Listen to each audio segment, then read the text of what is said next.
अपने लिए तो हम सभी जीते हैं, लेकिन दुनिया में ऐसे बहुत कम लोग हैं जो दूसरों के लिए भी जीते हैं।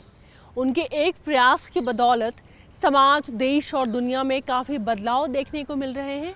उन्हें पता है कि उनकी एक छोटी सी कोशिश कैसे दूसरों के चेहरे पर मुस्कान लेकर आ सकती है। इन्हें हम कहते हैं बदलाव के नायक।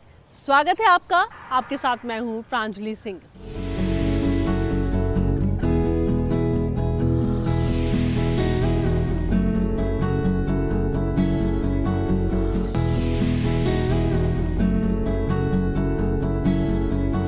हरियाणा के लोग अपनी बेटियों को पढ़ा लिखा कर शिखर तक पहुंचाने में कोई कोर कसर नहीं छोड़ रहे।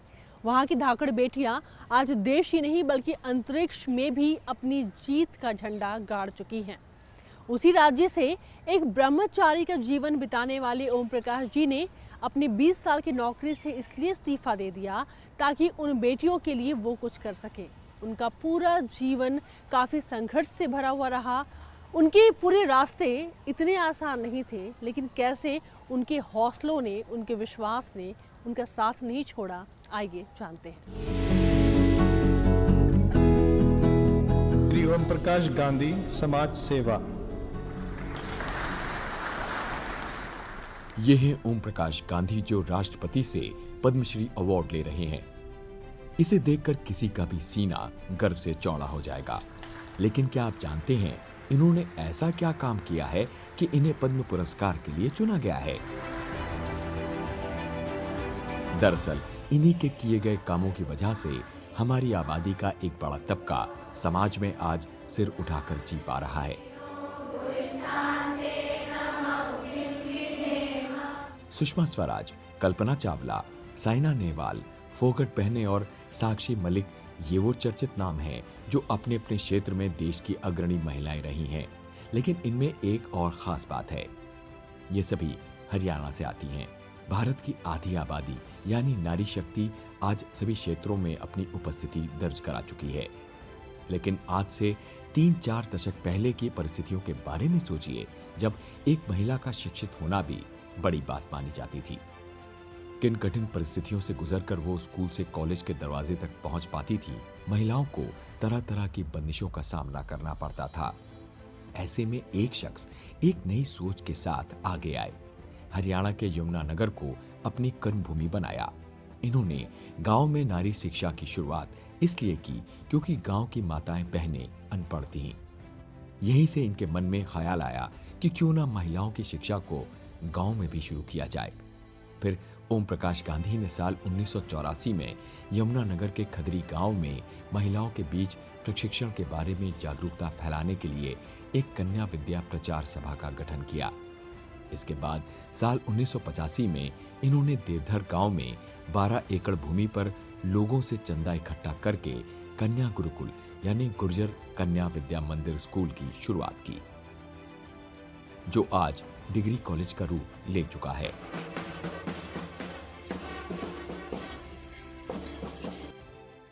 इस संस्था ने गुरुजी के नेतृत्व में पूरे उत्तर भारत में घूम घूम कर चंदा इकट्ठा किया और उस चंदे के बलबूते पर सरकारी सहायता प्राप्त की और इस संस्था को खड़ा किया। आज ये संस्था उत्तर भारत की प्रतिष्ठित संस्थाओं में शामिल है। गुरुजी का सतत प्रयास इसके पीछे रहा है और इस क्षेत्र की बालिकाओं के जीवन में आमूल-चूल परिवर्तन इस संस्था के माध्यम से हुआ है।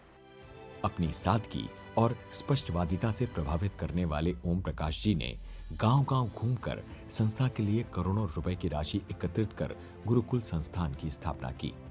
इनके प्रयासों से संस्था दिन दुगनी रात चौगनी तरक्की कर रही है। ये संस्थान अपनी स्थापना से लेकर आज तक उन्हीं के प्रबंधन और मार्गदर्शन में प्रगति के पथ पर अग्रसर है। दरअसल छात्र जीवन में ही ये महर्षि दयानंद सरस्वती के व्यक्तित्व और कृतित्व से ऐसे प्रभावित हुए कि असाधारण संकल्प लेकर समाज को दिशा देने का प्रयास शुरू किया। पिछड़े हुए इस क्षेत्र में पढ़ाई लिखाई लड़कियों की लगभग शून्य थी। तो उस समय में मैं एक इंटर कॉलेज में यूपी में पढ़ाता था। वो नौकरी छोड़ करके, और विवाह मैंने किया नहीं है, जीवन भर पहले परिवार में लगा रहा, भाई में, भतीजों में। उसके बाद फिर नौकरी छोड़ करके और लोगों को इकट्ठा करके कन्या विद्या प्रचारिणी सभा नाम से एक संस्था बनाई और 4वीं तक स्कूल खोला। वो फिर 10वीं हो गया, फिर 12वीं हो गया, वो कॉलेज हो गया। तो उस क्षेत्र में पढ़ाई लिखाई लड़कियों की बहुत बढ़ गई। अब सब पढ़ाने लगे, अब तो ज़माना ही बदल गया है। तो 1985-86 में हमने ये कार्य शुरू कर दिया था। ब्रह्मचारी का जीवन जीने वाले ओम प्रकाश गांधी ने कृषि महाविद्यालय में 20 साल सेवा देने के बाद अपनी नौकरी छोड़ दी। ओम प्रकाश गांधी ने अपना पूरा जीवन समाज सेवा, विशेषकर नारी शिक्षा को बढ़ावा देने में लगा दिया। आज ये संस्थान सभी आधुनिक शिक्षण तरीकों से लैस है। बड़ी संख्या में हरियाणा ही नहीं बल्कि आसपास के इलाकों से भी बच्चियां यहाँ शिक्षा ग्रहण करने आ रही हैं।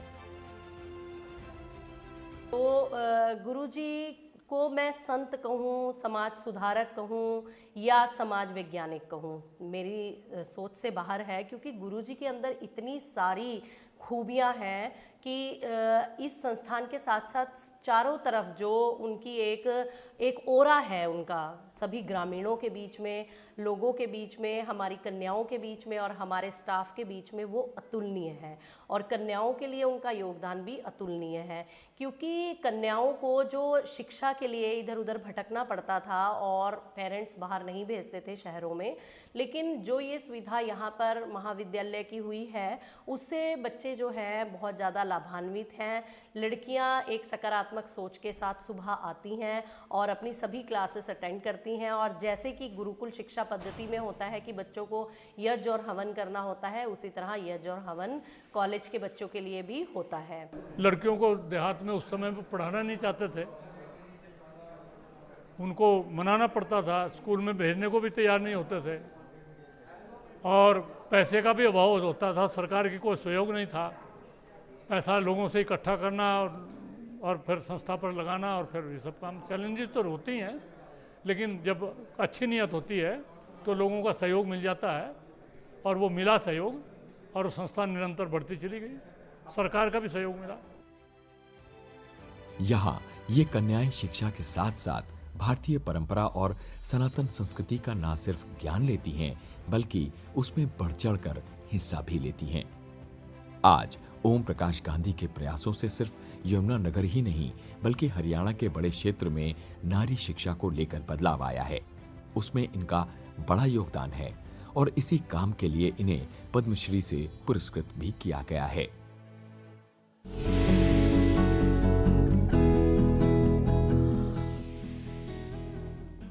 ओम प्रकाश गांधी अपनी संस्था को आगे बढ़ाने के लिए अब तक कई राज्यों में घूम चुके हैं, जैसे गुजरात, बिहार, पश्चिम बंगाल, पंजाब।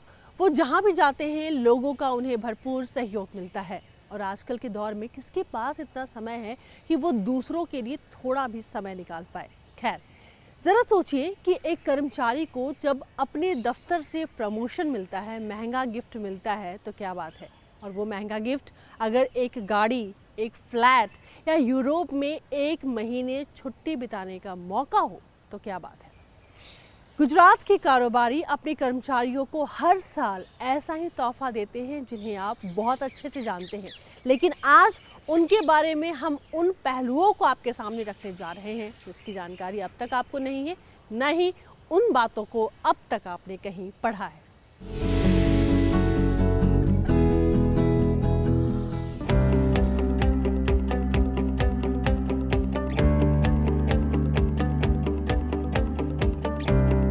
सावजी धनजी ढोलकिया आज किसी परिचय के मोहताज नहीं है, क्योंकि वो हर साल अपने कर्मचारियों को दिल खोलकर तोहफे देने का रिकॉर्ड बनाते हैं। गुजरात की सूरत स्थित इनकी कंपनी में 5,500 से अधिक कर्मचारी काम करते हैं।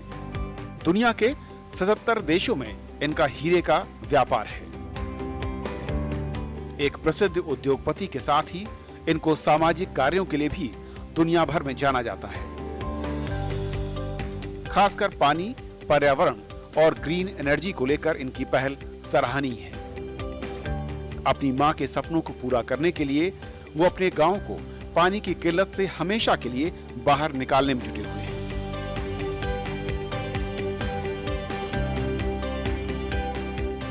इनका अपने पैतृक गांव के प्रति लगाव और समर्पण किसी प्रेरणा से कम नहीं। गुजरात के अपने पैतृक गांव दुधाला को, जो कभी सूखे का दंश झेलने के लिए मजबूर था, आज सावजी ने अपने समर्पण और त्याग के जरिए एक खुशहाल गांव में तब्दील कर दिया है।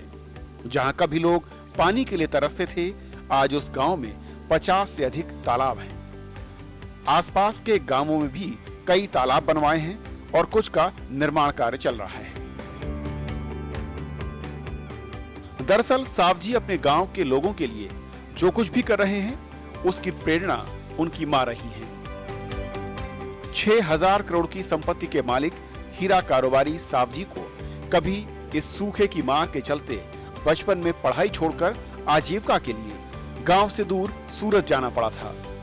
13 साल की उम्र में फैक्ट्री में काम करना पड़ा और ये टीस हमेशा से ही उनके दिल में रही। यही वजह है कि जब सावजी ने अपना साम्राज्य खड़ा करना शुरू किया, तभी उन्होंने ये सोच लिया था कि अपने गांव की सूरत भी वो एक दिन जरूर बदल देंगे। गांव में जो प्रॉब्लम था, मैं गांव का जो प्रश्न था, इसकी वजह से हमने ये थोड़ा बिजनेस में से गांव तरफ ध्यान दिया। तो सबसे बड़ा प्रॉब्लम पानी का था। गांव में जब भी 40 साल पहले सूरत आया था और आज देखा तो तभी पानी की नदियाँ चालू रहती थी 360 दिन। अभी एक बूंद भी पानी का ये 4 महीना प्रॉब्लम रहता था, 6 महीना।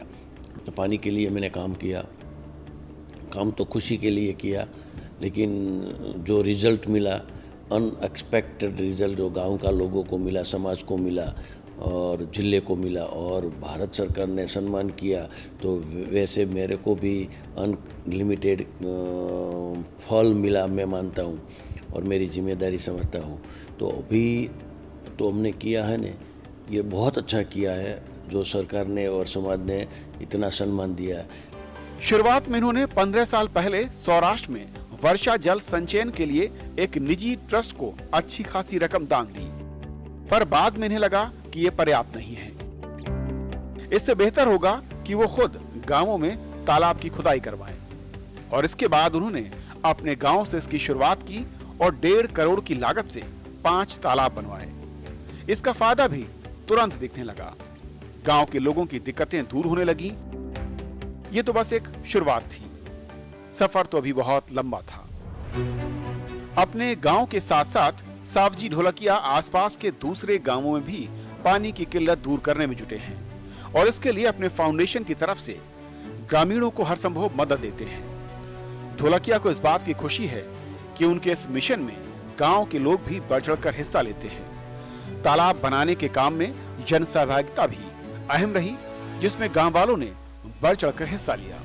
मेरे को खुशी है कि ये काम करने को मेरे को मौका समाज ने, राष्ट्र ने दिया है और काफ़ी लोग आज मेरे साथ जुड़ गए हैं, तो हम जम के काम करने वाले हैं।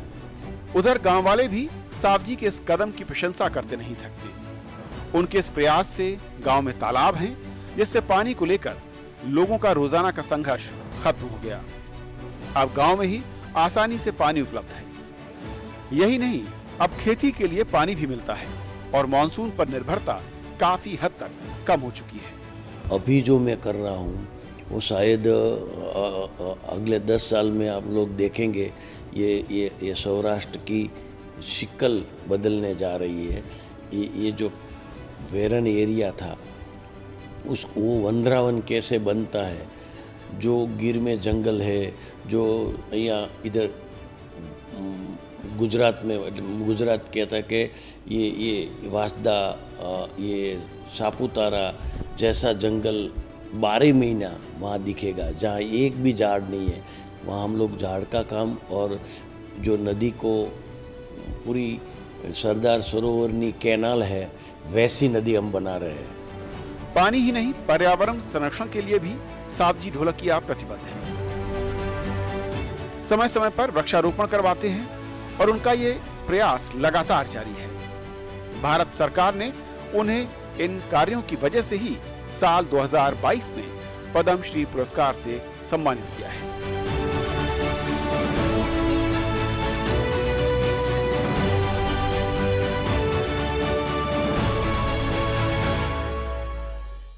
कहने वाले ने सही कहा है कि जो व्यक्ति ज़मीन से जुड़ा होता है उसे पता है आसमान में उड़ने के मायने क्या है।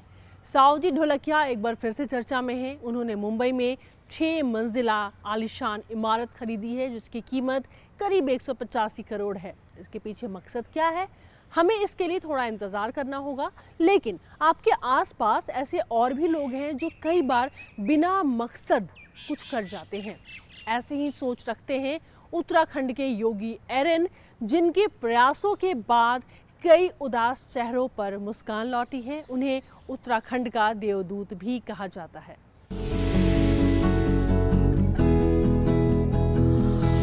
डॉक्टर योगी एरन, चिकित्सा सर्जरी।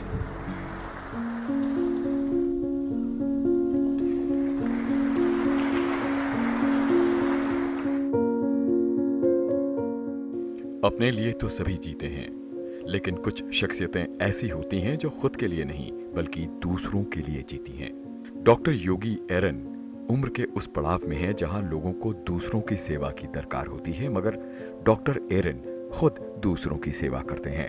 प्लास्टिक सर्जन डॉक्टर एरन ने चिकित्सा के क्षेत्र में न सिर्फ अपना अहम योगदान दिया है बल्कि आर्थिक रूप से कमजोर लोगों के लिए ये भगवान सरीखे बन चुके हैं। इनकी इस अतुलनीय सेवा के लिए इन्हें पद्मश्री पुरस्कार दिया गया है। जब मैंने पास किया था 1971 तब प्लास्टिक सर्जरी किसी मेडिकल कॉलेज में नहीं थी, तो मैं खाली रहा, घूमता रहा। फिर मैंने देहरादून मांगा, मुझे मिल गया। फिर मैंने यहाँ प्लास्टिक सर्जरी शुरू करी। ना मुझे ऑपरेशन थिएटर मिला, ना मुझे ऑफिस मिला, ना मुझे इंस्ट्रूमेंट्स मिले, ना पेशेंट्स मिले। फिर मैं 150 किलोमीटर रेडियस में हर गांव में गया, डॉक्टरों को बताया कि देखो भैया ये प्लास्टिक सर्जरी है, ये प्रॉब्लम है, ये ठीक हो जाएगी, आप पैसा मत देना, इसे करा लो। और मरीज़ों को रिक्वेस्ट करके बुलाया, फ्री ट्रीट किया। और मैं आपको सच कह रहा हूँ, मैंने हर मरीज़ में अपनी पूरी ताकत, अपनी पूरी दिलो जान से किया, वो गरीब था या अमीर था।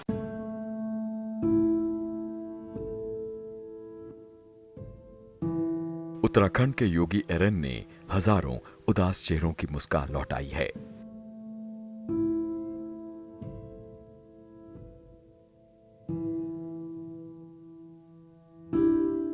ये वो लोग हैं जो विकृत चेहरे, टेढ़े मेढ़े, जले कटे शारीरिक अंगों के साथ अपनी अभिशप्त जिंदगी बिताने पर मजबूर थे।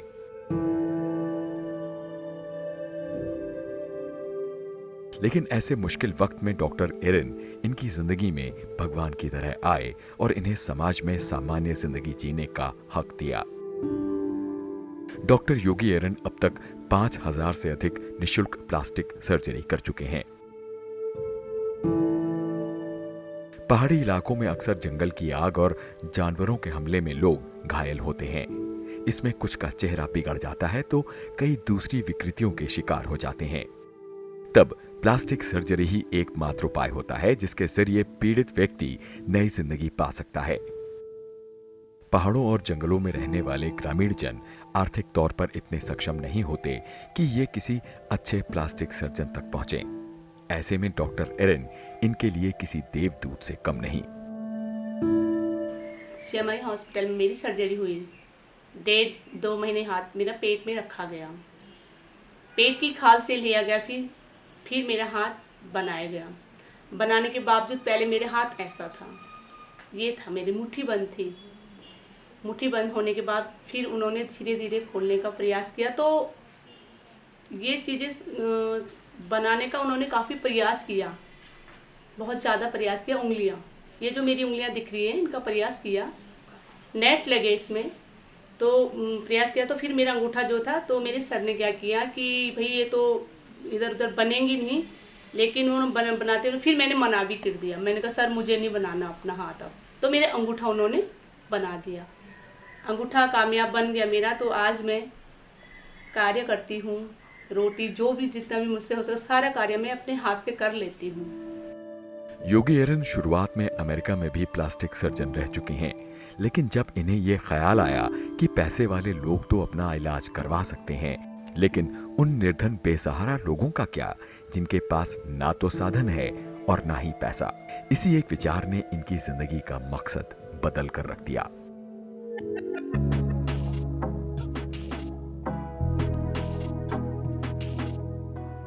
डॉक्टर योगी के हाथ का हुनर कुछ ऐसा है जिससे ये किसी बड़े शहर में अपना खुद का अस्पताल खोलकर भी मोटी कमाई कर सकते थे, लेकिन इन्होंने इससे हटकर उन लोगों के चेहरों पर मुस्कान लाने को अपना उद्देश्य बनाया जो आर्थिक तौर पर कमजोर हैं। डॉक्टर योगी 1966 से 1984 तक अमेरिका में प्रैक्टिस किया करते थे। इसके बाद ये अपनी जड़ों में वापस लौट आए। 1984 में गरीब मरीजों की सेवा के लिए फिर ये देहरादून आ गए और मसूरी रोड पर स्थित जंगलों के बीच पहाड़ी पर कुछ जगह ली। वहां इन्होंने 500 पौधे रोपे और इस जगह को जंगल मंगल नाम देकर वहां मरीजों के रहने के लिए कमरे बनाए। इसके साथ ही हेल्पिंग हैंड संस्था की स्थापना की और कई साल तक गरीब मरीजों की मुफ्त प्लास्टिक सर्जरी की। वर्ष 2006 में अमेरिका की संस्था को उत्तराखंड के गरीब मरीजों की मदद के लिए राजी किया। तब से अमेरिका के प्लास्टिक सर्जनों की एक टीम हर साल 2 बार अत्याधुनिक उपकरणों के साथ सर्जरी के लिए देहरादून आती है। हालांकि कुछ अमेरिकन सर्जन अब भी इनसे जुड़े हुए हैं और इनकी इस मुहिम का हिस्सा भी बन गए हैं। मेरे यहाँ अमेरिका से टीम आने लगी, उन्होंने मुझे मेरे वर्क को रिकॉग्नाइज किया। पहले अमेरिका की टीम आई, उन्होंने मेरा काम देखा, मेरे रिजल्ट्स देखे, मेरे पेशेंट देखे, तो दे डिसाइडेड कि हम आपके हेल्प करने के लिए अमेरिका से टीम भेजेंगे। तो एक दफ़ा में करीब 15-16 डॉक्टर्स आते हैं, अपने खर्चे पे आते हैं और वर्ल्ड रिनाउंड आते हैं। मुझे उनको देख के इतना इंस्पिरेशन मिलता है कि ये आदमी जिसके प्राइवेट हेलीकॉप्टर हैं, जिसके प्राइवेट एरोप्लेन्स हैं, जिससे सारी सुविधाएं हैं, वो अपने देश से छोड़ के मेरे देश में आ रहा है मेरे मरीजों के लिए। तो it was very inspirational. I said shame to me. तो मैंने फिर खुद बीड़ा उठाया, काम करना शुरू किया और मैं बहुत आभारी हूँ हिमालय के मरीजों का कि उन्होंने मेरे पे विश्वास किया। सर्जरी होने के बरसों बाद भी डॉक्टर योगी अपने मरीजों का ख्याल रखना नहीं भूलते, बल्कि उसी सेवा भाव से लगातार लगे रहते हैं। इन अनगिनत चेहरों पर मुस्कान का सारा श्रेय डॉक्टर एरन का है। ये वो मरीज हैं जो अपने साथ हुए हादसे को भूलकर फिर से नई जिंदगी में कदम रख चुके हैं। ये बच्ची, इसका पहला फेस मैं आपको दिखाऊंगा, थोड़ा सा बिटूट है। तो ये माथा इसका यहाँ तक था, ये पूरा गंजा था। जब मैं 7 साल की थी तो मैं डॉक्टर योगी के यहाँ आई, वहाँ से मेरा इलाज चला। तो करीब 6 महीने तक मेरा इलाज चलता रहा। फिर उसके बाद मैं नेक्स्ट स्टेज के लिए 16 साल में यहाँ आई हूँ और अब मेरा इलाज यहीं से दोबारा चल रहा है। उम्र भले ही कुछ भी हो, लेकिन अगर इंसान के अंदर जज्बा है अपनी मंजिल की ओर बढ़ते रहने का, तो उसे कोई भी नहीं रोक सकता। ये लाइनें 84 बरस के डॉक्टर योगी एरन पर सटीक बैठती हैं। ये आज भी लोगों की सेवा में जुटे हुए हैं।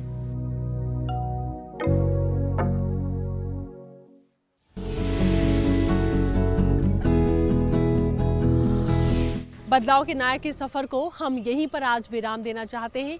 अगली बार आपसे मुलाकात होगी कुछ ऐसी ही प्रेरणा से भरी कहानियों के साथ। हम जानेंगे, हम मिलेंगे उन हीरो से जिन्हें शायद आप आज भी थोड़ा कम जानते हैं। तब तक के लिए आप देखते रहे संसद टीवी। नमस्कार।